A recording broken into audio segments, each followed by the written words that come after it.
The Mystery Called Manmohan Singh, written by Vinod Mehta, published in the year 2014.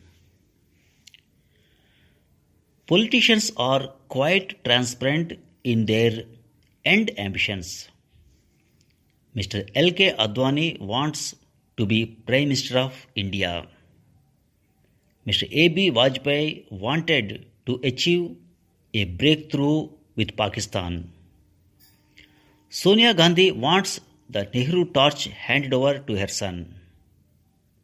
Jayalalitha wants Karunanidhi's head garnished with rasam on a platter, and vice versa.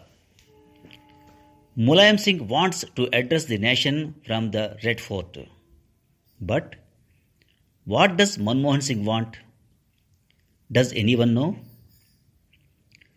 Having fluked it to 7 Racecourse Road on the strength of his upright virtues, that is, loyalty to the first family, lowly beginnings, incorruptibility, humility, one imagined Manmohan would bring these assets into play at least to a minor but recognizable degree. Instead, what the country got, especially after 2009, is a man who is a bundle of contradictions, his humility suspect, his dedication to the national cause unreliable, and his genius for passing the buck equal to Milkha Singh in a relay race. He has emerged in Churchill's phrase as a riddle wrapped in a mystery inside an enigma. Deconstructing Manmohan Singh is a challenge Sigmund Freud would refuse. I always suspect behind the carefully constructed Manmohan persona there lurks a much more complex and canny personality. Sure, he speaks softly and carries a small stick. However, we must remember still waters run deep.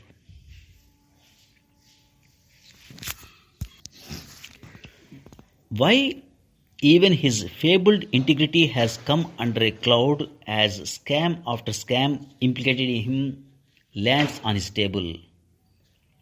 His considered response: I have nothing to hide. In the last 12 months, innumerable Manmohan admirers have asked me, he is completely honest, isn't he? It is both a statement of reassurance and an expression of doubt. For Manmohan Singh to have his probity disputed even marginally is a mighty fall. Manmohan's followers say he is a victim of the malign politics of Sonia Gandhi. She makes him do all these dirty things, and being the simpleton he is, he does them, is the refrain. This belief, which has some currency, lets Manmohan off the hook while adding to his reputation as a loyalist. An instance of Manmohan the loyalist visited us when the obnoxious ordinance was sought to be pushed ostensibly with his backing. Post Rahul Gandhi's nonsense, Manmohan's mates put it about that their man would either cut short his foreign visit or alternately rush to 10 Janapath, resignation letter in hand, as soon as his plane touched terra firma. He did neither. After seeking some routine clarifications and consulting with his cabinet, he made peace with the nonsense man, going to the extent of declaring he would be happy to work under him in any future government. Today, I am afraid he cuts a pathetic figure a man who has lost his backbone.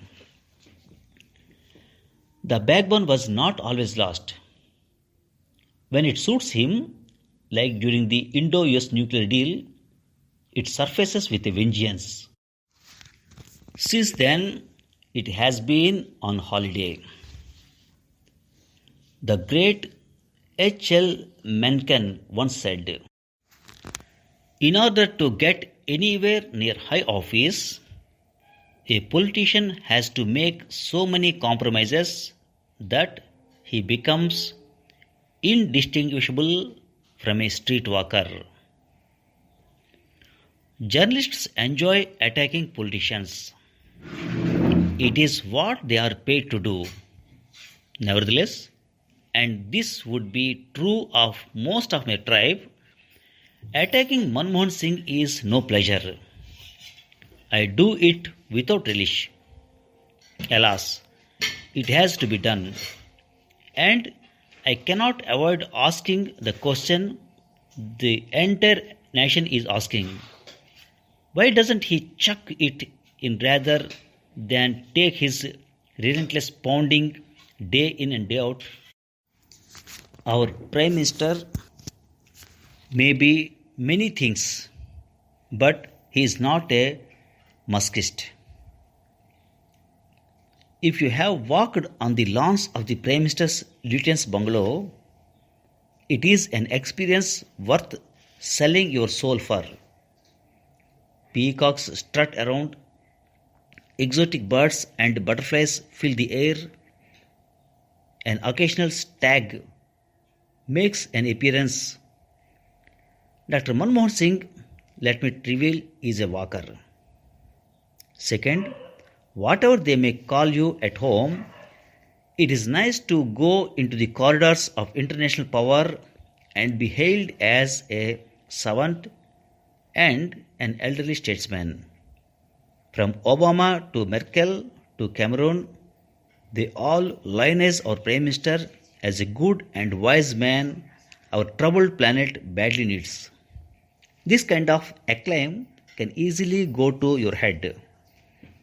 A newspaper discovered through an RTA application that this Prime Minister has chalked up the largest number of flying hours to foreign lands since independence.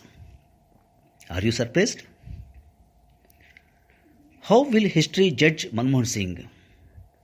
Churchill said, history will judge him kindly because he intends to write it.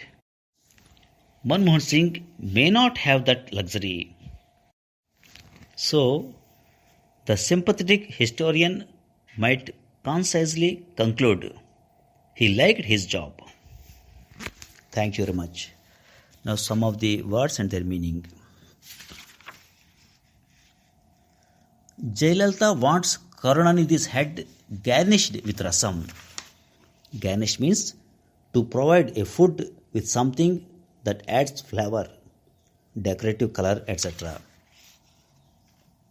Having fluked it to 7 Racecourse Road on the strength of his upright virtues. Fluke means an accidental advantage, stroke of good luck.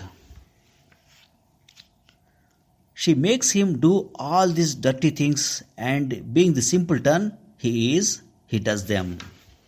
Simpleton means an ignorant, foolish or silly person.